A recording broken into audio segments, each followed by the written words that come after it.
Students, next is again topic is center of mass. You don't need to go through these terms, okay, these formulas. I will explain all these formulas with the help of an example, okay. So next topic is example, okay. Example is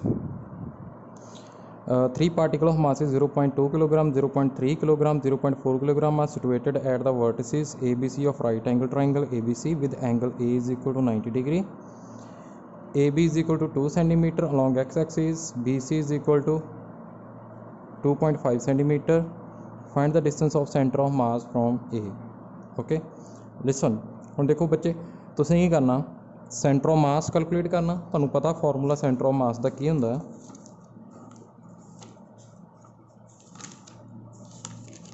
ਇਹ formula ਦਾ centre of mass ਦਾ M1 R1 vector plus M2 R2 vector plus M3 R3 vector, ਜਿੰਨੇ ਵੀ masses ਉਹਨਾਂ ਦੇ position vector over M1 plus M2 plus M3 ਡੈਡਾ dash MN। ਠੀਕ ਆ, ਹੁਣ ਦੇਖੋ ਇਹ 3 ਆ। ਤੁਹਾਨੂੰ ਮੈਂ ਕਿਹਾ ਸੀ ਹਮੇਸ਼ਾ ਜਦੋਂ ਨੂਮੈਰੀਕਲ ਸੋਲਵ ਕਰਨਾ ਵਾ ਤੁਸੀਂ ਇੱਕ ਹੁਣ A ਤੋਂ ਡਿਸਟੈਂਸ ਫਾਈਂਡ ਕਰਨਾ ਨਾ, ਉਹਨੂੰ ਓਰੀਜਨ ਕੰਸੀਡਰ ਕਰ ਲਓ। ਓਰੀਜਨ ਕਰ ਲਿਆ ਕੰਸੀਡਰ। ਹੁਣ ਇਹਨਾਂ ਦੇ ਕੋਆਰਡੀਨੇਟ ਲਿਖੋਗੇ ਨਾ ਕੀ ਹੈਗੇ ਨੇ X ਤੇ Y। ਹੁਣ ਇਹਦਾ ਦੇਖੋ, ਇਹਦਾ ਕੀ ਹੋਏਗਾ, ਇਹ ਡਿਸਟੈਂਸ ਤੁਹਾਨੂੰ ਦਿੱਤਾ 2.5 ਸੈਂਟੀਮੀਟਰ, ਇਹ 2 ਸੈਂਟੀਮੀਟਰ ਦਿੱਤਾ। ਇਹ ਡਿਸਟੈਂਸ ਕਿੰਨਾ ਹੋਏਗਾ, ਇੱਥੇ 90 ਡਿਗਰੀ ਐਂਗਲ ਦਿੱਤਾ, ਤੁਸੀਂ ਪਾਈਥਾਗੋਰਸ ਥਿਊਰਮ ਲਗਾ ਕੇ ਕੈਲਕੂਲੇਟ ਕਰ ਲਓਗੇ। ਇਹ ਡਿਸਟੈਂਸ ਕਿੰਨਾ ਆਏਗਾ 1.5 ਸੈਂਟੀਮੀਟਰ। ਸੋ ਇਹ 1.5 ਸੈਂਟੀਮੀਟਰ ਆ ਗਿਆ। ਇਹ ਵਾਈ ਐਕਸਿਸ ਵਾਲਾ ਓਰੀਜਨ ਲੈ ਲੈਣਾ, ਇੱਧਰ ਐਕਸ ਐਕਸਿਸ ਇੱਧਰ ਵਾਈ ਐਕਸਿਸ। ਇਹ 0 0 ਹੋ ਗਿਆ, ਓਰੀਜਨ 0 0 ਹੁੰਦਾ। ਇਹ ਕਿੰਨਾ ਹੋ ਗਿਆ, ਹੁਣ ਐਕਸ ਵਾਲੇ ਤੇ ਵਾਈ ਵਾਲਾ 0 ਹੋਏਗਾ।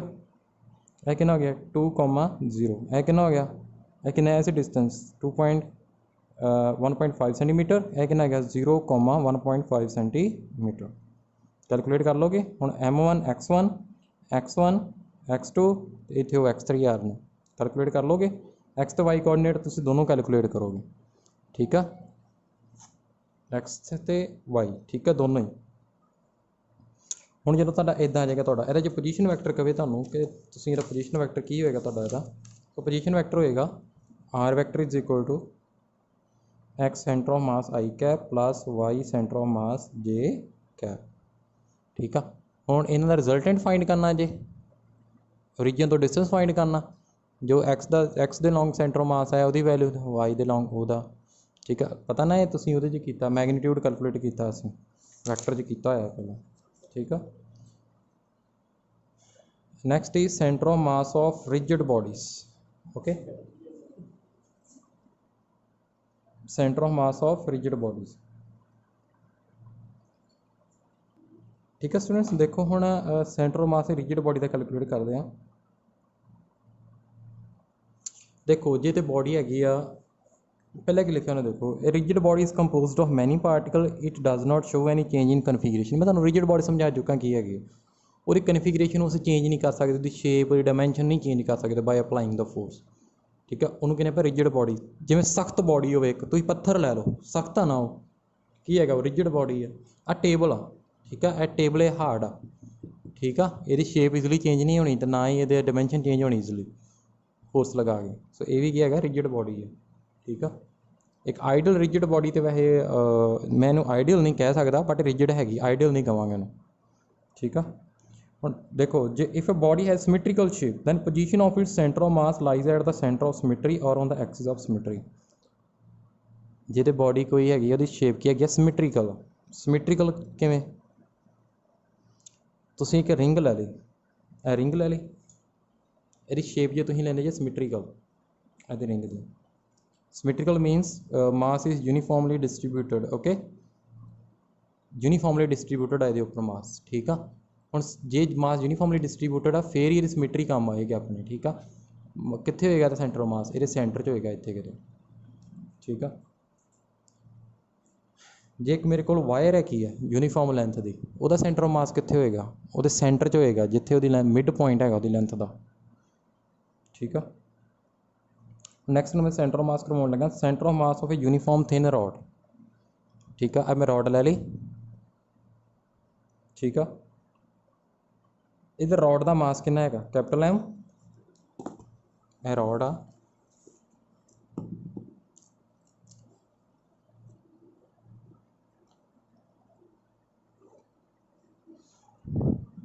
ये रॉड हैगी मेरे को, ठीक आ।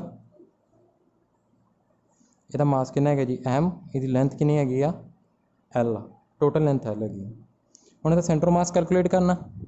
ਹੁਣ ਮਾਸ ਯੂਨੀਫਾਰਮਲੀ ਡਿਸਟਰੀਬਿਊਟਡ ਆ, ਕੋਈ ਪੁਆਇੰਟ ਮਾਸ ਨਹੀਂ ਨਾ ਦਿੱਤੇ ਇਹਦੇ, ਠੀਕ ਆ। ਬॉडी ਦੇ ਦਿੱਤੇ ਨੇ ਕਿ m1 m2 m2 3 ਤੋਂ ਕੰਪੋਜ਼ਡ ਹੈਗੀ ਆ, ਉਹ ਨਹੀਂ ਦਿੱਤੇ। ਇਹਦਾ ਸਿੰਪਲ ਸਿੱਧਾ ਮਾਸ ਦਿੱਤਾ ਇਹਦਾ ਅੱਗੇ। ਹੁਣ ਇਹ ਤੋਂ ਹੀ ਸੈਂਟਰ ਮਾਸ ਇਹਦਾ ਕਿੰਨਾ ਕੈਲਕੂਲੇਟ ਕਰਾਂਗੇ। ਓਰੀਜਨ ਲੈ ਲਿਆ 0 0, ਇੱਧਰ x ਐਕਸਿਸ, ਇੱਧਰ y ਐਕਸਿਸ, ठीक है। ਹੁਣ मैं ਤੁਹਾਨੂੰ ਕਿਹਾ ਸੀ ਨੇ ਮੈਂ ਫਾਰਮੂਲੇ ਤੁਹਾਨੂੰ ਐਗਜ਼ਾਮਪਲ ਨਾਲ ਕਰਾਵਾਂਗਾ। ਹੁਣ ਦੇਖੋ ਜਿਵੇਂ ਇਹ ਨਾ ਫਾਰਮੂਲਾ, ਸੌਰੀ ਮੈਂ ਤੁਹਾਨੂੰ ਫਾਰਮੂਲਾ ਇੱਥੇ ਲਿਖਦਾ, ਪਿੱਛੇ ਫਾਰਮੂਲਾ ਜਿਹਨੇ ਸਕਿਪ ਕੀਤੀ ਉਹ ਮੈਂ ਦੱਸਣ ਲੱਗਾ। 1/r vector is equal to 1/M integral r vector dm,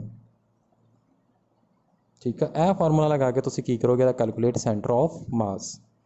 ਤੁਸੀਂ ਇਹਦੇ ਵਾਸਤੇ ਕੀ ਕਰਨਾ, ਕਿਉਂਕਿ ਹੁਣ ਮਾਸ ਯੂਨੀਫਾਰਮਲੀ ਡਿਸਟਰੀਬਿਊਟਡ ਆ, ਮਾਸ ਸਿੱਧਾ ਸਿੰਪਲ ਸਿੱਧਾ ਸਾਨੂੰ ਮਾਸ ਦਿੱਤਾ ਰੋਡ ਦਾ।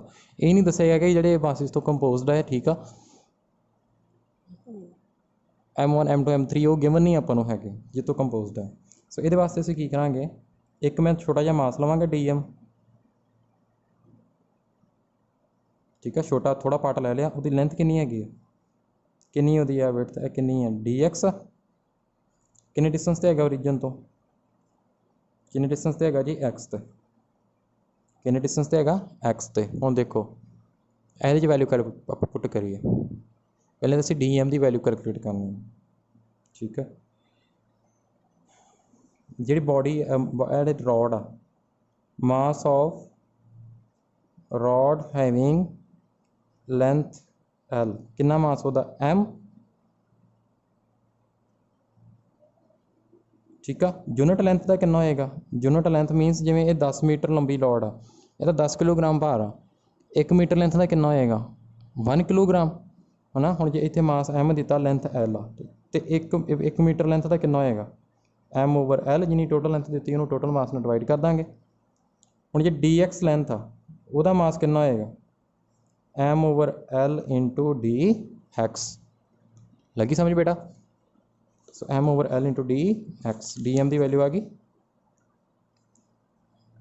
m/l into dx। हम देखो पोजीशन वैक्टर r वैक्टर करिए 1/M है ना, इंटैग्रल ये इंटीग्रेशन r वैक्टर की कितनी वैल्यू है देखो। जिवें r वैक्टर मतलब किहदा position vector, centre of mass का, sorry small r vector dm का पोजीशन वैक्टर, कितना dm का पोजीशन वैक्टर, डी एम का पोजीशन वैक्टर कितना है, एक्स डिस्टेंस तो है ना, एक्स एक्सिस वाल कला आ रहा है ना, वाई वाल 0 है ना, यदा की आ जाएगा इतने एक्स आ जाएगा। डी एम की वैल्यू पुट करती।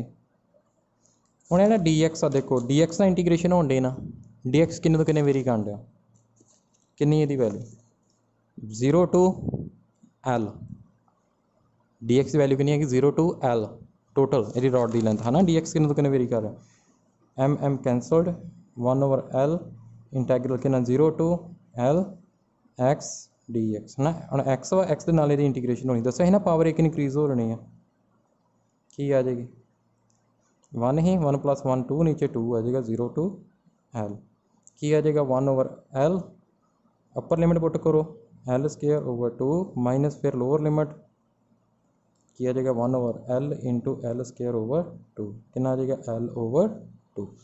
सेंटर मास कितने होएगा l/2 ते होएगा, l/2 मीनस ये यूनीफॉर्म रॉड आ, यूनीफॉर्म लेंथ है ना, यूनीफॉर्म मास इक्वली डिस्ट्रीब्यूटेड है मास रॉड से, जी टोटल लेंथ l आ, तो कितने होएगा सेंटर इतों लैफ्ट साइड तो या राइट साइड तो कितने होएगा मिड च होएगा l/2 ते, मतलब जो 10 सेंटीमीटर लंबी रॉड आ,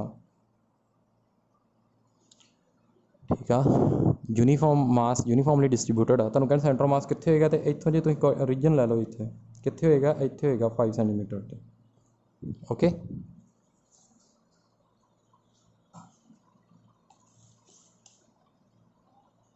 नैक्सट है जी centre of mass of circular ring disc and sphere. The circular ring disc and sphere symmetrical body, each body है symmetry about a point which is the centre of symmetry, the centre of mass of respective bodies. मतलब देखो जी symmetrical ने bodies उन्होंने centre च होएगा centre of मास, किवें जिवें देखो फस्ट वाला देखो रिंग लिया इन्होंने की लिया, कि देखते हैं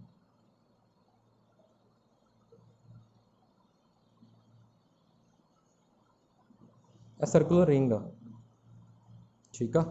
सर्कुलर रिंग तुहानूं पता जे सिमेट्रिकल आ पूरी, मास यूनीफॉर्मली डिस्ट्रीब्यूटेड आ, ठीक है, तो लेंथ दे क्रॉस तो की होएगा, कित्थे सेंट्रलाइज करेगा सेंटर ऑफ मास, कित्थे कित्थे दा पूरा मास कॉन्सनट्रेटेड होएगा, तो सेंटर च होएगा, ठीक है जी।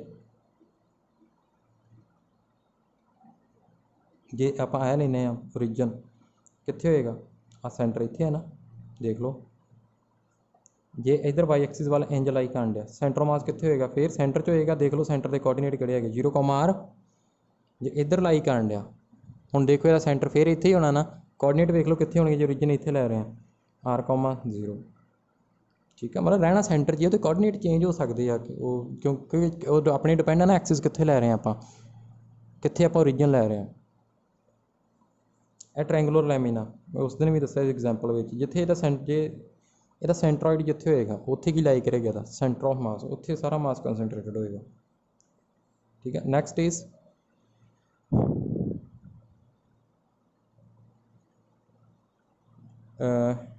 Position of centre of mass of some homogeneous bodies of regular shape, जिवें देखो यूनीफॉर्म होलो स्फीयर ਉਹਦੇ ਵੀ ਕਿੱਥੇ ਹੋਏਗਾ, सेंटर 'ਚ ਹੋਏਗਾ। सॉलिड स्फीयर ਉਹਦੇ ਵੀ सेंटर 'ਚ ਹੋਏਗਾ। ਜੇ uniform circular ring centre of the ring, uniform circular disc centre of the disc, uniform rod centre of the rod. ये plane lamina in the form of square, देखो plane lamina in the form of square in the lamina square तो कित्थे होएगा centre of मास ਇਹਦਾ, ਜੇ diagonal देख लो जिथे इंटरसैक्ट करते हैं इत्थे होएगा, where diagonals intersect, okay. Next cone of pyramid, ਇਹਦਾ भी तुसीं देख लो किन्ने दी लाई करेगा, on the axis of cone at a point distance 3h/4 from the vertex O and H, देखो ਇਹ ਤੁਹਾਡੀ ਕੋਨ ਆ, पिरामिड आ कोन की शेप च, जिवें इंज कोन हुण मेरे कोल इत्थे हैगी नहीं कोई शेप कोन, मैं इंज कह सकदा कि इंज जिवें कोन आ, बेस इहदा पूरा सर्कुलर आ, ਉਹਦੇ सेंटर तो जिवें हाइट कोन दी आ हुंदी ना, सेंटर तो उपर टॉप तक बड़ी पीक जिथे इंटरसैक्ट करते हैं, ये सेंटर तो कितनी डिस्टेंस ते आ H/4 ते आ सेंटर ऑफ मास लाई करता, ठीक है। Next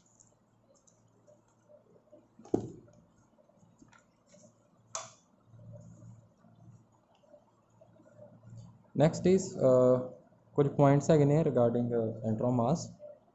the position of centre of mass of system is independent of the choice of coordinate system. देखो कोआर्डिनेट्स तुसीं अपने तरीके नाल लै सकदे, मतलब तुसीं अपने तरीके नाल चूज कर सकदे जी ओरिजिन कित्थे लैना, तुसीं ओरिजिन कोआर्डिनेट सिस्टम तुसीं अपने हिसाब नाल लै सकदे जी, okay. Second is the position of centre of mass depends on the shape and size of the body and distribution of its mass. देखो आप हुण तक कर चुके हैं कि शेप तो बड़ा डिपेंड करता, ठीक है, समिट किहो जी शेप आ ਉਹਦੇ अकॉर्डिंग ही तुहाडा सेंटर ऑफ मास आ रहा, ठीक है, तो किवें मास तुहाडा डिस्ट्रीब्यूटेड आ। The centre of mass changes its position only under the translatory motion, there is no effect of rotatory motion on centre of mass of a body. हाँ, ਜਿਹੜਾ ਤੁਹਾਡਾ सेंटर ऑफ मास आ एक कदों चेंज होना, जो कि मोशन हैगी है ट्रांसलेशनल मोशन, जो रोटेशनल मोशन हो रही तुहाडा सेंटर ऑफ मास चेंज नहीं होना, लगी समझ। Next, the concept of center of mass proves that the laws of mechanics which are true for a point mass are equally valid for all macroscopic bodies। हाँ, ਹੁਣ तक ਆਪਾਂ ਇਹੋ ਕਰ ਚੁੱਕੇ ਹਾਂ ਕਿ ਜਿਹੜੇ पॉइंट मास ਲਈ ਜਿਹੜੇ ਲਾਅ ਵੈਲਿਡ ਆ ਉਹੀ ਕੀ ਹੈਗੇ ਮੈਕਰੋਸਕੋਪਿਕ ਲਈ ਵੈਲਿਡ ਆ। ਮੈਕਰੋਸਕੋਪਿਕ ਮਤਲਬ ਜਿਨ੍ਹਾਂ ਦਾ ਸਾਈਜ਼ ਕਾਫੀ ਵੱਡਾ, ਜਿਵੇਂ ਮੈਂ ਇਹਨੂੰ ਕਹਾਂ ਇਹ ਬੁੱਕ ਕਹਾਂ ਇੱਕ ਹੈਗੀ ਮੈਕਰੋਸਕੋਪਿਕ, ਮਾਈਕਰੋਸਕੋਪਿਕ ਮਤਲਬ ਬਹੁਤ ਛੋਟਾ, ਠੀਕ ਆ।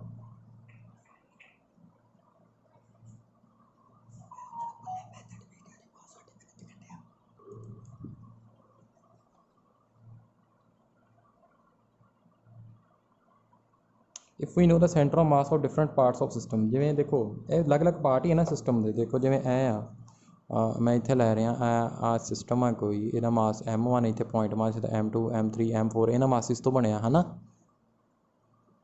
तो इहदा सेंटर ऑफ मास कित्थे आ, तो मैं इन्हां तो फाइंड कर सकदा ना सेंटर ऑफ मास। फार्मूला आपां नूं पता R वैक्टर किहदे कोल M1 R1 vector plus M2 R2 vector plus M3 R3 vector plus M4 R4 vector over M1 plus M2 plus M3 plus M4, ਠੀਕ ਹੈ, ਜਿੰਨੇ ਵੀ ਹੈਗੇ। ਠੀਕ ਹੈ ਸਟੂਡੈਂਟਸ, ਤੁਹਾਨੂੰ ਇੱਥੋਂ ਤੱਕ ਆਈ ਥਿੰਕ ਤੁਹਾਨੂੰ ਕਲੈਰਿਟੀ ਹੋ ਗਈ ਹੋਏਗੀ, centre of mass the proper concept ਸਮਝ ਲੱਗ ਗਿਆ ਹੋਏਗਾ ਕਿ ਕੀ ਹੈਗਾ।